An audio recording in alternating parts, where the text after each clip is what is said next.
દર્શક મિત્રો, ન્યૂઝ 7 ઇન્ડિયામાં આપ સૌનું હાર્દિક સ્વાગત છે। આવો જોઈએ આજના સમાચાર।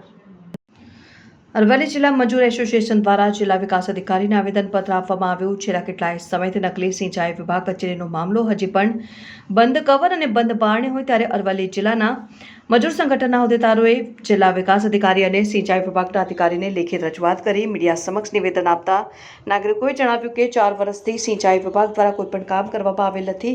તેઓના લાગતા વળગતાઓને કામ આપી કરોડો રૂપિયાનું કૌભાંડ આચરેલ હોવાના આક્ષેપો સાથે ન્યાયની માંગ કરી હતી।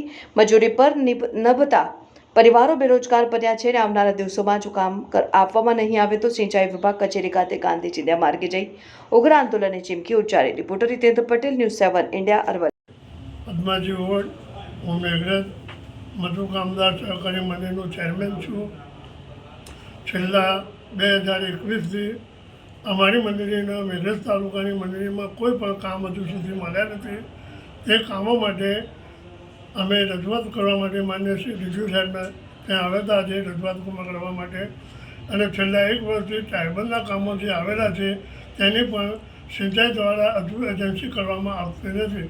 એ અંગે અમે માન્ય સાહેબજી જોડે રજૂઆત કરી છે અને અમને યોગ્ય ન્યાય મળશે એવી અમને ખાતરી છે।